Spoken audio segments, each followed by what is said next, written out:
Hola, somos Torrefuerte. A continuación, escucharemos al pastor Abel González, concluyendo el Congreso Misionero 2023, con el tema Proclamemos entre las naciones su gloria. Que este mensaje sea de bendición para tu vida. Dios te bendiga. ¡Wow! ¡Qué semana hemos tenido, eh! Una semana completa desde el domingo pasado, aunque no era el Congreso Misionero, tuvimos el privilegio de tener por primera vez aquí en Torrefuerte al pastor Abel González y ha estado con nosotros miércoles, jueves, viernes, sábado. Hoy termina el ministerio por ahora. Yo creo que lo vamos a invitar de nuevo, ¿no? ¿Les parece? Démosle un aplauso al pastor Abel González.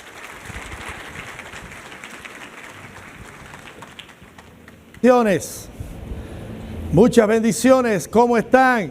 Bien. Muy bien, excelente.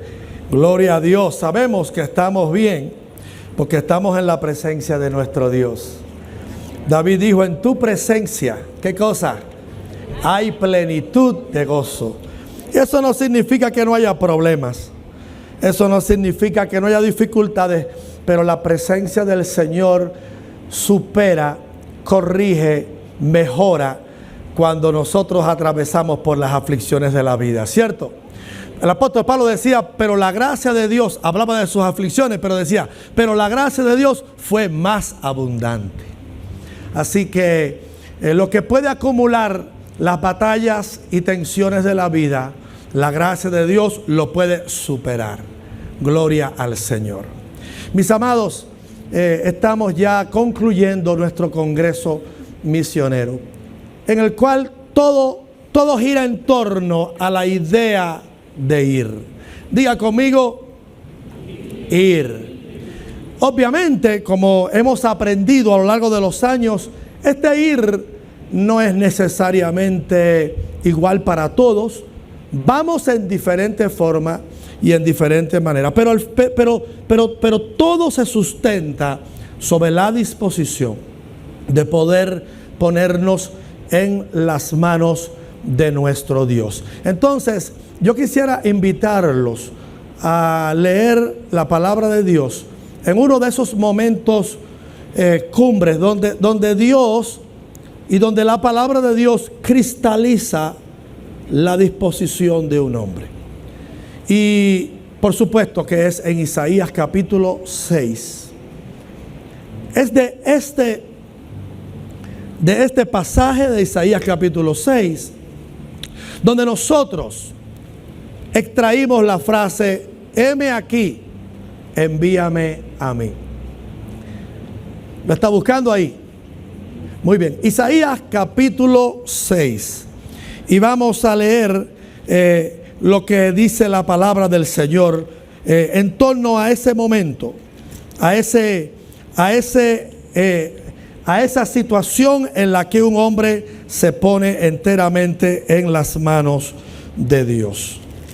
Entonces, leemos. En el año que murió el rey Usías, versículo 1 del capítulo 6, vi yo al Señor sentado sobre un trono alto y sublime, y sus faldas llenaban el templo. Por encima de él había serafines, cada uno tenía 6 alas, con 2 cubrían sus rostros, con 2 cubrían sus pies, y con 2 volaban. Y el uno al otro daba voces diciendo, Santo, Santo, Santo, Jehová de los ejércitos, toda la tierra está llena de su gloria. Esto es lo que está viendo él en su visión. Y el versículo 4 dice, y los quiciales de las puertas se estremecieron con la voz del que clamaba, y la casa donde estaba ocurriendo esa visión se llenó de humo. Entonces dije, ese es Isaías, él dijo, ay de mí, que soy muerto, porque siendo hombre inmundo de labios y habitando en medio de pueblo que tiene labios inmundos, han visto mis ojos al Rey Jehová de los ejércitos. Y voló hacia mí uno de los serafines, teniendo en su mano un carbón encendido, tomado del altar con unas tenazas, y tocando con él sobre mi boca, dijo, he aquí que esto tocó tus labios, y es quitada tu culpa y limpio tu pecado. Después de eso, dice, oí la voz del Señor que decía, ¿a quién enviaré? ¿Y quién irá por nosotros? Entonces respondí yo, heme aquí, envíame a mí. Gloria al Señor. Así que este es el momento cristalizado por el propio Isaías, en el cual él llega al punto en su vida en que él dice, estoy a tu disposición. Dicen amén a eso. Aquí estoy. Puede contar conmigo. Envíame a mí a lo que sea que tú quieras que yo haga. Ahora, como ustedes pueden ver, nadie llega a ese punto de la nada. ¿Tengo razón? Las decisiones más importantes que nosotros tomamos en nuestra vida siempre son después de ciertos procesos.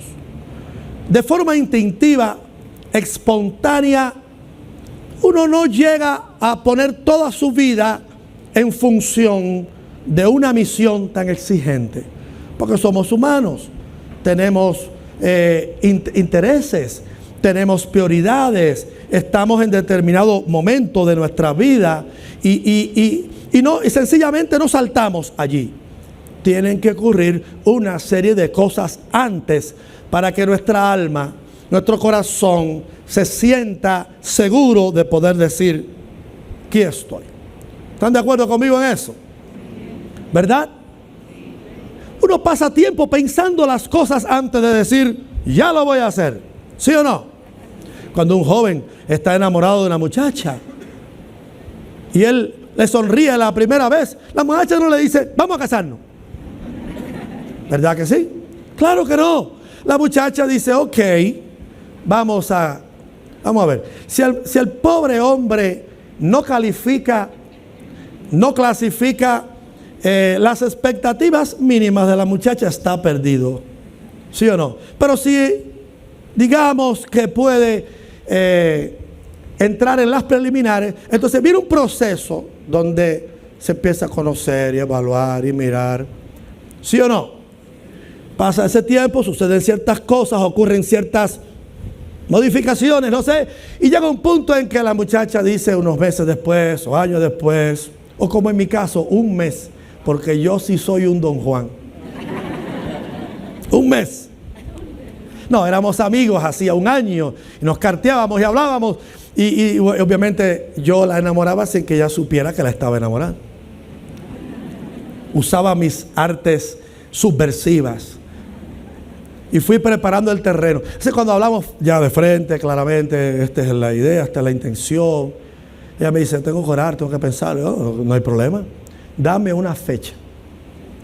Digo, no, pues darte una fecha. ¿Qué sé yo el tiempo que va a tomar a mí esto? Y le dije, no, pero yo necesito una fecha porque yo soy un pastor, me tengo que ir a trabajar a las montañas, voy a estar rodeado de muchachas por todos lados.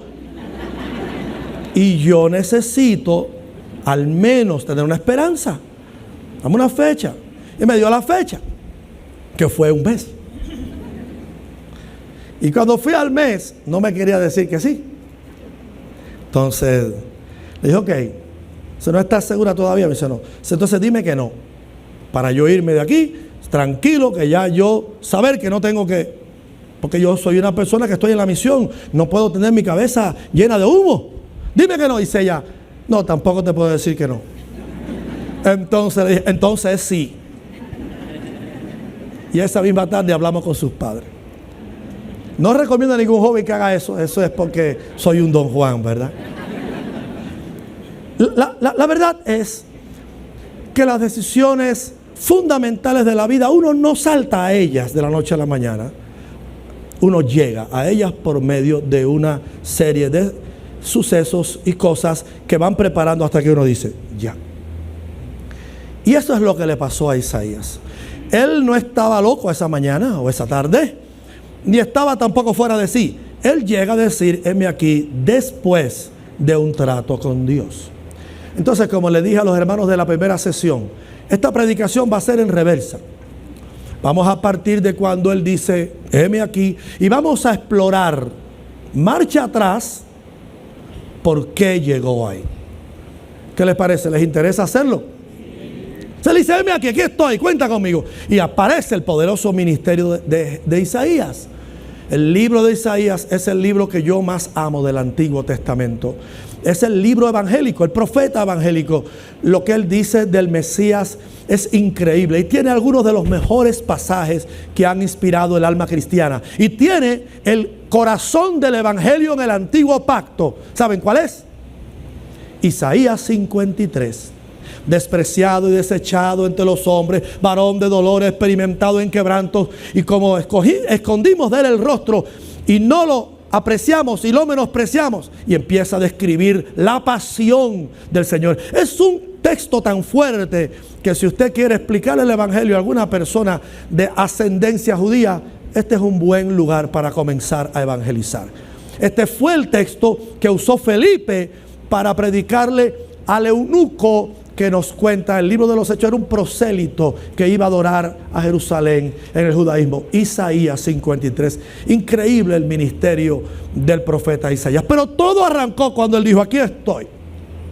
Dios solo puede usar verdaderamente personas dispuestas. Esa es la verdad. ¿Cuántos me están oyendo? Y aunque nuestra participación en la misión pueda diferir en forma, pueda diferir en estilo y pueda diferir en lugar de la participación de otras personas, si lo que hacemos y lo que damos y en lo que invertimos apoya la misión, somos misioneros.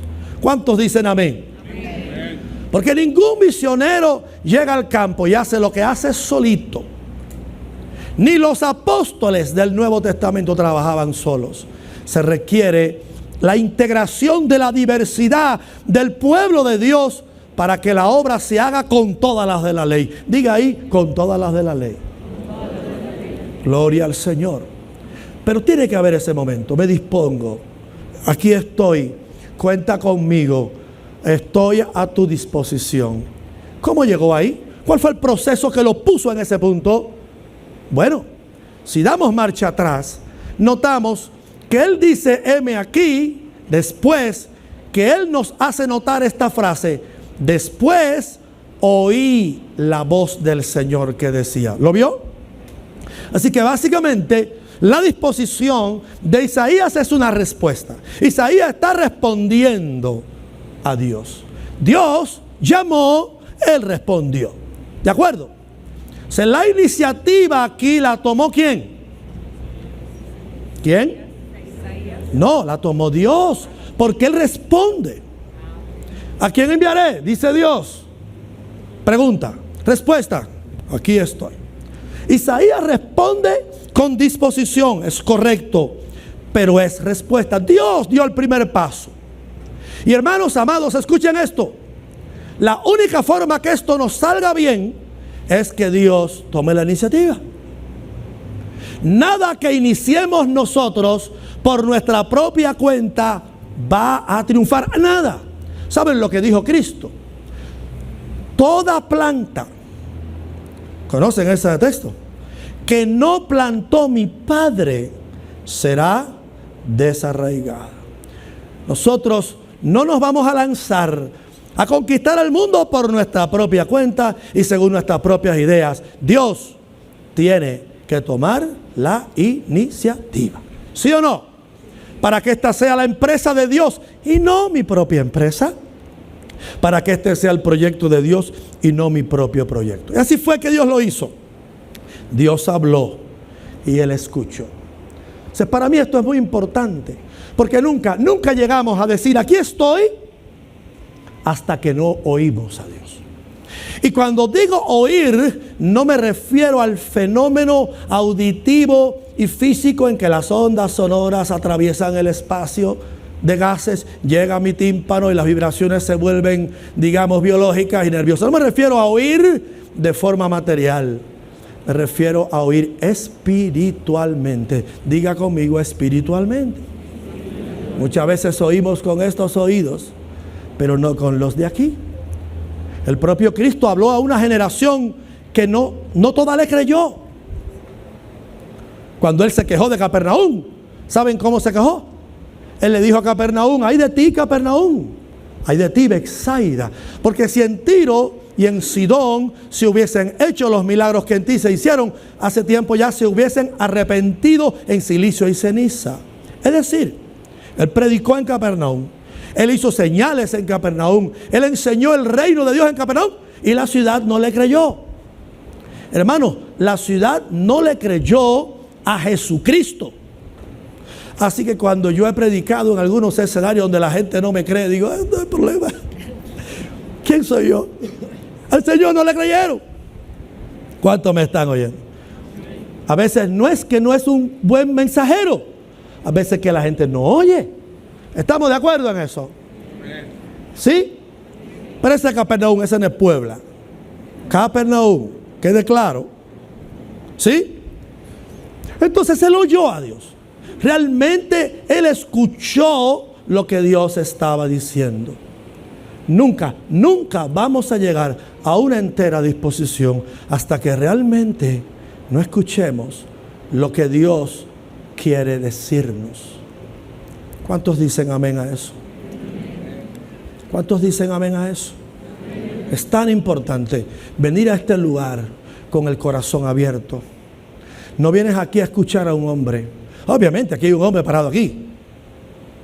Pero es que Dios no solo habla a través de la predicación. Dios habla desde que empiezan a saludarte. Dios habla con las alabanzas. Dios habla a través de las oraciones que se hacen. Porque Dios es un director de orquesta. Él usa el violín, la viola, el cello, el contrabajo, los platillos, los instrumentos de viento. No crea que Dios solo habla a través de una predicación. Dios habla en sueños. Así fue que el gran apóstol Pablo tomó una directiva misionera. ¿Cuántos me están oyendo? Dios habla a través de escenas de la realidad que son contundentes. Él le dijo a Jeremías: Jeremías, ve a casa del alfarero. Y Jeremías fue a casa del alfarero. ¿Y qué ves en casa del alfarero? Dice: veo un alfarero que está haciendo una vasija y que se le rompió en la mano. ¿Y qué más viste? Dice: vi que la volvió a hacer. Muy bien. Ve y dile a mi pueblo: así sois vosotros en mi mano, oh casa de Israel. Los voy a romper en mi mano y los voy a reconstruir. Mamá mía. Una escena evocativa puede ser un mensaje de Dios. ¿Están conmigo en eso? Dios usa todo lo que tiene a su alcance. Gloria a Dios. Pero tenemos que escuchar. Voy el domingo en la mañana al servicio a escuchar a Dios. ¿Qué me tiene que decir Dios desde que yo me siente en esa silla hasta que me vaya? Voy a tener el alma abierta. Es así que se inician las cosas buenas. Es así que tu corazón dice un día: ay, no me di cuenta, pero Dios me está llamando. ¿Cuántos me están oyendo? Y es esto: la palabra de Dios es la gran despertadora de la gente dispuesta. La palabra de Dios. Gloria al Señor. Así que él escuchó con el corazón abierto. Pero esto me lleva a otra pregunta. ¿Y por qué escuchó en ese momento? ¿Acaso él no creía en Jehová? ¿Él no era un israelita? Este hombre no está oyendo la ley desde que es un niño. ¿Quién me está escuchando acá? Este no es una persona que va a las 7 fiestas del año, que se sabe las alabanzas que compuso el rey David. Él no hace sacrificios en el templo. Él no está convencido y claro quién es Dios y qué pide su pueblo. ¿Por qué es que escucha ahora? ¿Qué pasó en la vida de Isaías que escuchó, realmente escuchó a Dios? Bueno, vamos atrás. Dice la palabra de Dios que un querubín vino con un tizón tomado del altar. ¿Lo está viendo ahí? Por favor. Y lo tocó y le dijo: he aquí que esto, ¿qué cosa? Quita tu culpa y limpia tu pecado. Es decir, que él escuchó después de que fue limpiado. ¿Estamos de acuerdo en eso? ¿Lo vio ahí?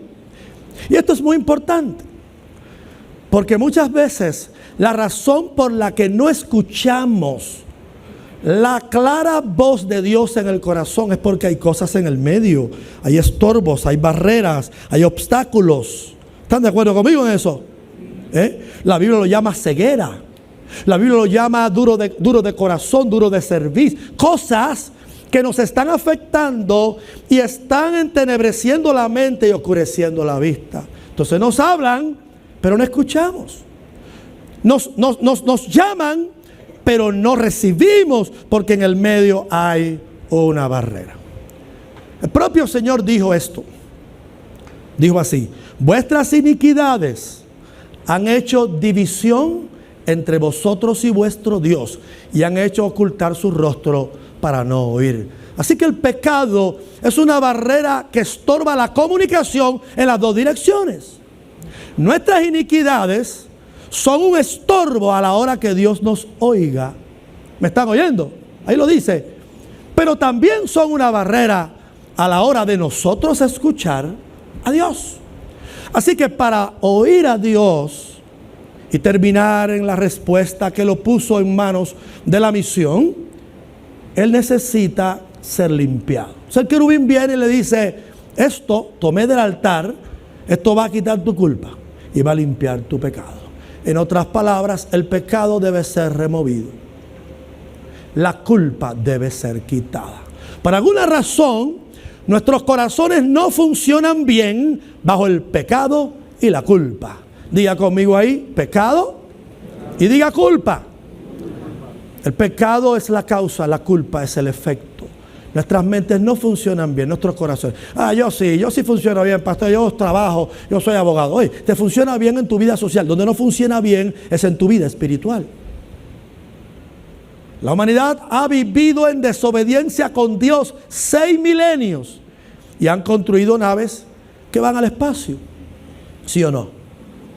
Pero no acaba de resolver los problemas más elementales de su relación interna. ¿Están de acuerdo conmigo? Entonces sí, somos capaces de hacer muchas cosas increíbles, pero no somos capaces de dar un solo paso adelante en nuestra renovación espiritual y en la manera en que nos tratamos muchas veces los unos a los otros.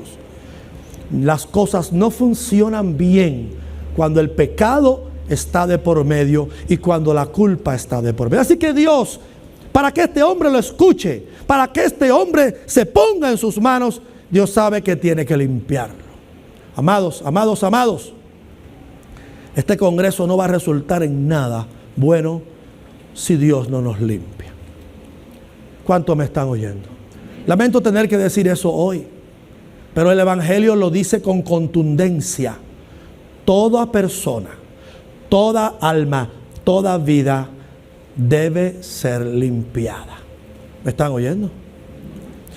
El mensaje del Evangelio es que nuestros pecados pueden ser lavados en la sangre de Jesús. De manera que no tenemos entrada a la gracia de Dios, a disfrutar lo que Él tiene para nosotros, si primero no somos limpios. Diga conmigo ahí: limpio. Pecado va a ser un problema en nuestros tratos con Dios. La culpa va a ser un problema en nuestra conciencia, en la conciencia de nuestra relación con Dios. Para escuchar claro, para escuchar profundo a Dios, tiene que limpiarnos de nuestro pecado y nuestra culpa. ¿Estás limpio ya? ¿Ha sido quitada tu culpa? Por la fe, ¿has sido rociado con la sangre de Cristo? ¿Has llegado al momento de justificación por la fe en su sangre, como dice el Evangelio? Si eso no te ha acontecido, lamento decirte, prácticamente Dios no puede hacer nada con tu vida ni a través de tu vida, porque no lo vas a escuchar adecuadamente y no te vas a poner en sus manos. Te tienen que limpiar. ¿Y cómo hago eso, pastor? Súper sencillísimo, que dice el Evangelio. Si ponemos nuestra fe en Él, Él es fiel y justo para librarnos de nuestros pecados y limpiarnos de nuestra maldad. Tan sencillo como ¡zas! ¿Cuántos me están oyendo? ¿Cómo es posible que toda una vida de desobediencia pueda ser lavada y limpiada en un segundo? Lo digo porque el juez es el que te perdona. ¿Cuántos me están oyendo? Aquí no hacen amnistía, los presidentes de México no hacen amnistía de vez en cuando, los perdones presidenciales, pero han leído en otros países lo hacen, ¿eh? ¿Sí o no? Aparece un presidente y dice, por la autoridad que me ha sido conferida, voy a amnistiar a partir del próximo lunes a 4,000 presos. Y de la nada, ninguno termina la condena, porque el presidente dijo, lo voy a amnistiar, punto. De alguna forma, las constituciones de algunos países le dan ese poder extraordinario al primer magistrado de la nación. No pidan eso ahora en ningún plebiscito, solo estoy ilustrándolo. Hagan lo que entiendan. Y si un presidente, hijo de mujer, pecador y caído, puede derogar el efecto punitivo de un sistema legal, ¿quién dice que Dios, el creador del universo, no lo puede hacer? ¿Quién le dice a Dios que Él no tiene autoridad para aceptar la sangre de su Hijo como justo pago por las maldades de la humanidad y decir, en el momento en que una fe es puesta en mi Hijo, está perdonado y punto? ¿Quién le dice a Dios que Él no puede hacer eso? ¿Usted? La Biblia dice, si Dios está con nosotros, ¿quién contra nosotros? ¿Quién condenará a los escogidos de Dios? ¿Quién los condenará? Dice, Dios es el que los justifica. El mismo juez es el que los justifica. Se acabó, hermanos. Si tu pecado es quitado, tu culpa se fue volando. Dígame ahí, por favor. Pero tiene que ser hecho. Si no, no hay manera de que entre tú y Dios fluya nada valedero. Estás lavado en la sangre de Cristo. Había un antiguo himno que decía, eres limpio en la sangre. ¿Lo conocen? En la sangre de Cristo Jesús. Toda mancha lava de tu corazón. Eres limpio en la sangre eficaz. ¿Eres limpia? La sangre de Cristo está sobre ti. Has puesto tu fe en Él y no en tus méritos, ni en tus relaciones, ni en tus logros, ni en tu estatus. Solo esperas en Él y solo en Él. Dígame. Amén. Entonces eres limpio. Pero si no eres limpio, escucha, no pienses en otra cosa en esta mañana que en venir a Él, poner tu fe en Él y dejar que su sangre remueva tu culpa y limpie tu pecado. Cuando eso ocurrió en Isaías, él pudo oír. ¿Alguien me escucha aquí? Ahora, ¿por qué fue limpio? ¿Qué cosa tuvo que suceder para que él fuera limpio? No me hable del amor de Dios. Claro que es el amor de Dios. El amor de Dios es como el agua que llena el océano donde nadan los pececitos. Nadamos en el amor de Dios, pero hay una causa precedente. ¿Cuál es? Léalo. Él dice, exacto. Sí, exacto. Él dijo, ay de mí. Soy un hombre inmundo. Léalo, eso está delante del perdón. Soy un hombre inmundo de labios. Vivo en medio de un pueblo que tiene labios inmundos. Y han visto mis ojos al Rey. Él se da cuenta, él descubre, él halla su condición. ¿Cuánto me están oyendo? Él tiene un ay de mí. ¿Recuerdan que Pablo tuvo el suyo? En Romanos capítulo 8 o 7 al final dice, miserable de mí. El Evangelio tiene esa doble acción, tiene una doble acción. Primero te sacude, te mueve el piso, te diagnostica con brutal honestidad. Y ese choque con el Evangelio, con el primer efecto del Evangelio, es dramático, es fuerte. Tú te pasas la vida haciendo lo mejor que puedes con ella, te educaron bien, te portas bien, te reconocen en tu centro de trabajo, todos quieren ser tus amigos y te sientes, soy una buena persona. ¿Sí o no? Dios me va a tener en su gloria. Como dicen en mi país cuando se muere alguien, ojalá que Dios la tenga en la gloria. ¿Aquí también? No sé, la tendrá Dios en la gloria. ¿Por qué dice? Porque era buena persona y le hacía sopas a los viejitos. ¿Sí o no? Pero es que no funciona así. El Evangelio te dice no. Quizás a nivel social, a nivel humano, a nivel global, comparándote con tus prójimos, eres una buena persona. Podemos decir que hay buenas personas así, si el referente que usamos son otras personas. Porque comparativamente hay personas mejores que otras. ¿Están de acuerdo conmigo? Lo voy a probar. El ladrón colgando en la cruz y María, la madre de Jesús. Nadie puede comparar un ladrón con María, o con Juan, o con la otra María. Eran mujeres decentes, casadas. No mataban ni una mosca. Y ese estaba ahí, ese era un homicida, malvado. Él mismo le dijo al otro: oye, deja de criticar a este hombre, nosotros nos merecemos esto. Si cuando tú comparas unos hombres con otros, sí, hay hombres mejores que otros, mujeres mejores que otras. Cuando los comparas así, vamos a decir horizontalmente. Pero hermanos, ¿qué hay cuando nos paramos frente al Dios vivo y verdadero? Y miramos y decimos: vamos a ver ahora, mirando a Dios, ¿dónde estoy parado yo? Todas nuestras maldades aparecen cuando nos miramos en el espejo de nuestro Creador. ¿Están de acuerdo conmigo en eso? Él tuvo convicción. Él dijo: ay de mí, me acabo de dar cuenta, lo que no me había dado cuenta antes. Soy un hombre inmundo. ¿Alguien dice amén aquí? Soy un hombre pecador.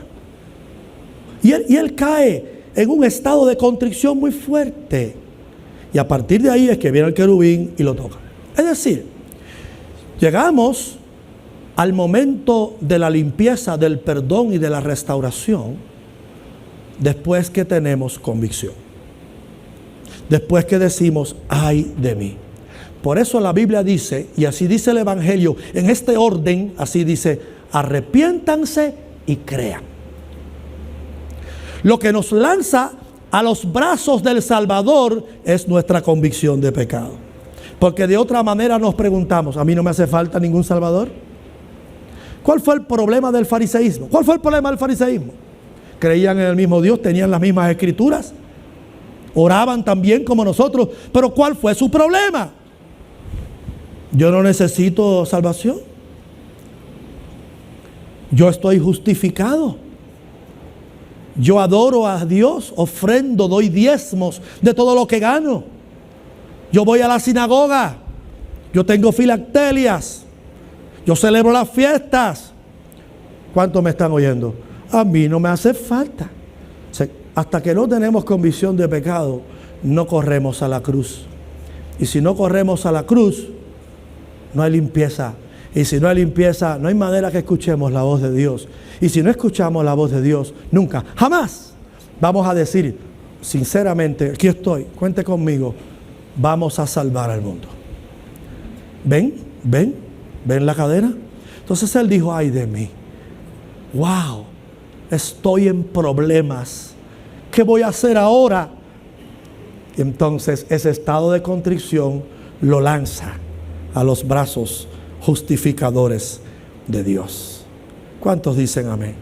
Así que el Evangelio te humilla. Y el segundo efecto es que te restaura. El primer efecto te sacude.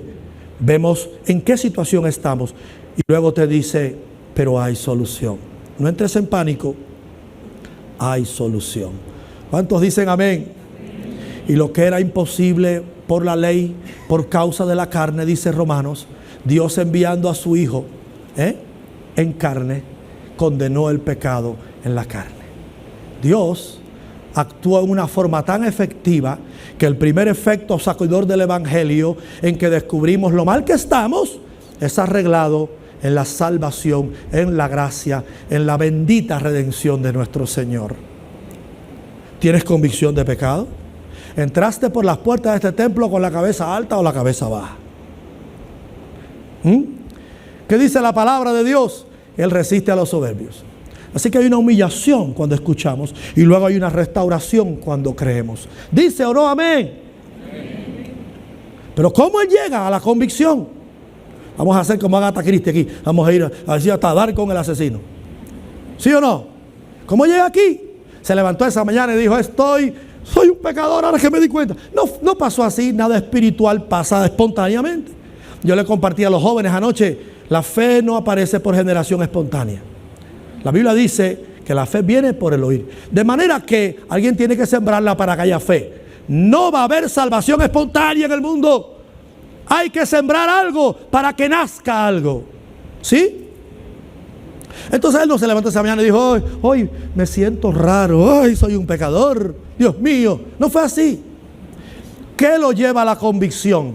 Que lo lleva al perdón, que lo hace oír, que lo conduce a la entera disposición. ¿Cuál fue la causa primaria de esta cadena de procesos en los que él termina siendo un misionero? ¿Cuál fue? ¿Cómo él dice, ay Dios mío? Él ve a Dios. Él ve a Dios. En el año en que murió el rey Usías, vi yo al Señor. Este hombre tiene una visión de Dios. ¿Me están oyendo? Ahora, él tenía una noción de Dios, como la tenían todos los israelitas. El Dios de mis padres, que llamó a Abraham a esta tierra, y toda la historia del Éxodo. Él se sabía todas las historias. Si eres un hebreo, todos los años, en la primavera, en el mes de Nisan, tú celebras la Pascua. Y ahí el padre de familia le narra a todos los miembros de la familia, a partir de una pregunta que hace el menor de la familia: ¿quiénes son? ¿Por qué son así? ¿De dónde salieron? ¿Y cuál es su propósito como pueblo de Dios? Así que él sabía de Dios. Él tenía noción de Dios. Pero una noción no es un verdadero conocimiento. ¿Están de acuerdo conmigo en eso? Cuando Dios se le manifestó a Job en el torbellino, ¿qué dijo Job? ¿Qué dijo Job? De oídas yo te había oído, mas ahora mis ojos te ven. Jacob creció en una familia que le hablaba de Dios. Su padre Isaac le había contado cómo Dios llamó a su abuelo Abraham. Así que Jacob no era idólatra. Jacob tenía la fe hebrea. ¿Me están oyendo? Pero es solo cuando él combate con aquel misterioso varón en el arroyo de Jaboc que él dice: he visto a Dios y fue librada mi alma. ¿Verdad? Y le puso por nombre a aquel lugar Peniel, que significa ¿qué? El rostro de Dios. Eso está en Génesis. Entonces, tener una noción de Dios no es lo mismo que tener un conocimiento correcto, real, personal, directo de Dios. No es lo mismo. Entonces, él conocía de Dios, pero ese día él ve a Dios en una forma nueva, lo ve alto, sublime, sentado en el trono. Esto es importante que diga sentado en el trono, porque en el momento en que él ve a Dios sentado en un trono alto y sublime, el trono de Israel estaba vacío. Lo sabe, ¿verdad? Porque ese fue el año en que murió Usías. ¿Y quién fue Usías? Un increíble líder nacional. Usías era un genio. Gracias. Gloria al Señor. Usías era un genio. ¿Ha leído sobre Usías en la Biblia? Era un genio militar. La Biblia dice que inventó máquinas de guerra. Era un genio militar, Usías. Pero también dice que era amigo de la agricultura. Así que su reinado estaba caracterizado por dos cosas, hermanos mexicanos: seguridad y comida. Y cuando un presidente te consigue seguridad y comida, tú siempre lo vas a reelegir. No he dicho nada político, solo dije algo que es verdad. ¿Por qué elegir un presidente que me hace pasar hambre? O que no me cuida. Las fronteras de Israel estaban seguras bajo Urías.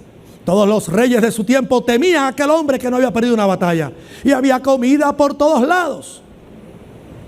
A algunos no les importa la comida, los carros y las casas. Pero en un mundo tan precario como el del Antiguo Testamento, el que tenía la comida era el rey, hermanos. ¿Cuántos me están oyendo? Y de pronto se muere Urías. ¿Y cuál es la pregunta que todo se hace? Ay, Dios mío, ¿y los frijoles ahora? ¿Y si nos atacan, quién nos va a defender ahora? Así que la nación estaba deprimida, triste, angustiada, desesperada. Y en ese contexto, compartido por el propio Isaías, él ve al Señor sentado en el trono. ¿Saben lo que yo pienso?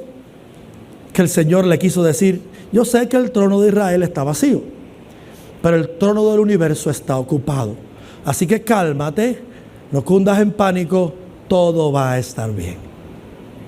Entonces él ve a Dios en su soberanía absoluta, reinando aún en medio de las crisis.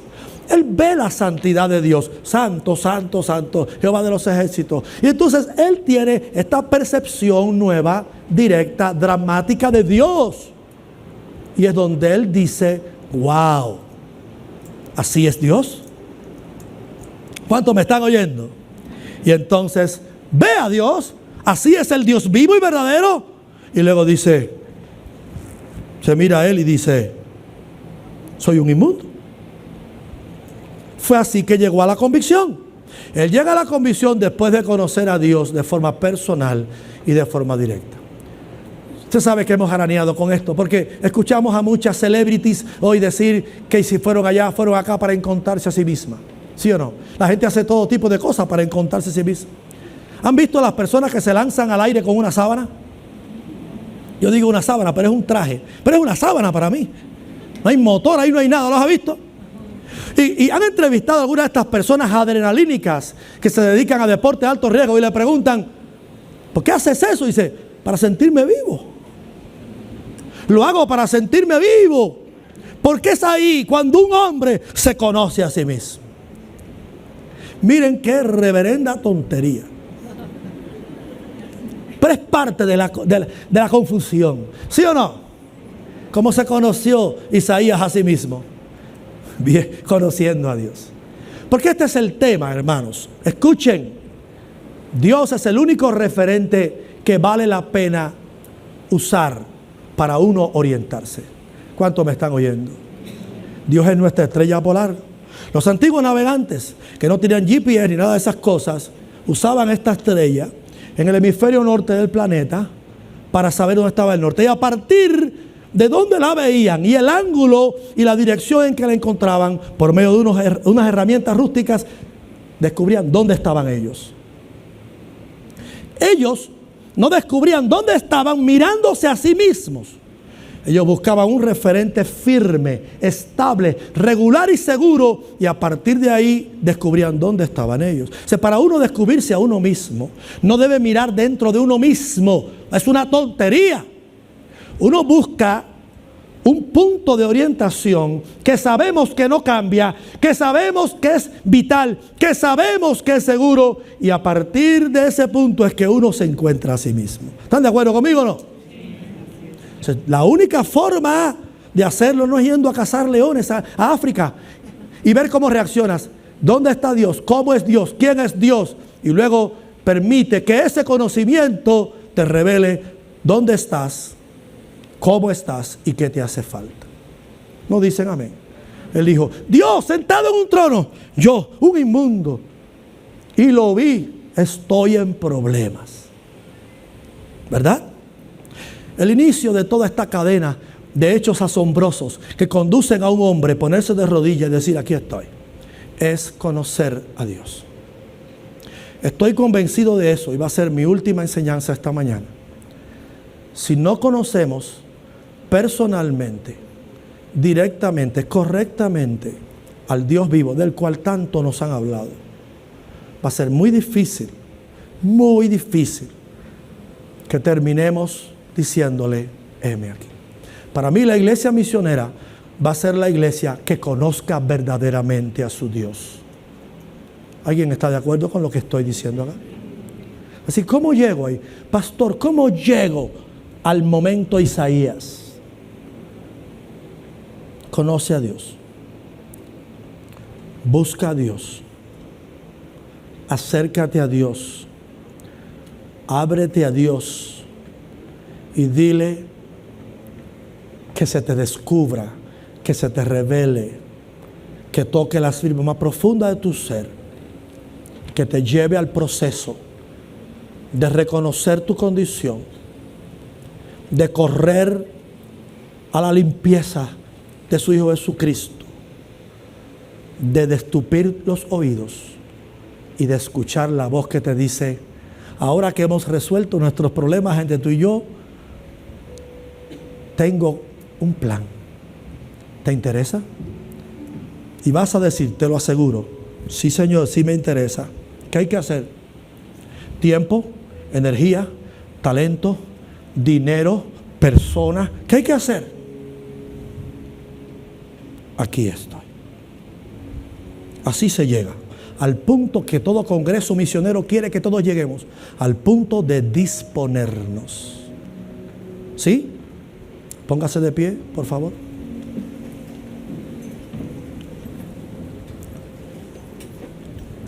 Todo lo que Dios quiere oír esta tarde, ya, es eso. Que este pueblo que lo busca, que lo ama, que le canta alabanzas, le diga: aquí estoy, Señor, aquí estoy. Todo lo que Dios quiere oír. ¿Cuántos me están oyendo? ¿Cuántos me están oyendo? Pero yo no sé en qué fase tú estás. A lo mejor tú estás en la fase que nunca has tenido una idea de quién es Dios. A lo mejor no lo sabes. Búscalo. Él dijo: me buscarán y me hallarán cuando me busquen con todo el corazón. ¿Sí o no? A lo mejor estás en la fase en que ya lo viste, ya sabes quién es Dios, y estás en el proceso de contrición. Ay, Dios, no te desalientes. El doble efecto del evangelio: primero te sacude y después te restaura. Está bien que te sientas mal cuando tú y Dios se confrontan. ¿Sí o no? A lo mejor estás en la fase del perdón. Ya fuiste lavado, limpiado. Sientes que la culpa se fue. Cristo vive. Su sangre está sobre tu vida y eres su hijo. Pero a lo mejor no estás oyendo su voz todavía. ¿Quién sabe si este congreso es su voz? A lo mejor esa es su voz. Hoy proclamen entre las naciones mi gloria, dice el Señor. O a lo mejor algunos, no tengo idea cuántos, están hoy en la fase M aquí. ¿En qué fase estarás tú? No importa, una te va a llevar a otra, pero tienes que conocer a Dios. ¿Nos dicen amén? Amén. Entonces, quiero pedirles que oren. Oren. ¿Qué voy a orar al pastor? Dile a Dios: ¿dónde me encuentro yo en el proceso que describió Isaías? Llévame a la otra fase. Revélate a mí. Produce en mí la convicción que necesito. Lávame en tu sangre. Llévame a donde tengo que ir. Porque al final sé que nadie va a impedir que yo escuche tu voz. Pero si alguno estuviese en el punto de oír que Dios le habló en estos días, ¿por qué irte sin responderle? ¿Por qué irme y posponer? Heme aquí. Así que si en tu corazón oíste la voz de Dios en estos días, ahora es el momento de decir: aquí estoy. ¿Cómo voy? ¿En qué forma voy? ¿Qué parte de mí va? Porque estoy poniéndolo todo en tus manos. Haga esa oración si está en esa fase. ¿Cuántos dicen amén? Ore. Dios está aquí, ya no importo yo aquí. Dios está aquí. Que el Señor te bendiga. Gracias por escuchar este mensaje de la Palabra de Dios. Para más información acerca de Torre, llámanos al 2222 25 30 46 o escríbenos al correo info@torrefuerteib.org. También visítanos en nuestra página web www.torrefuerteib.org. Te invitamos a seguirnos en nuestras redes sociales, en Facebook como IB Torrefuerte, en Instagram, Twitter y Telegram como Torrefuerte IB. Dios te bendiga.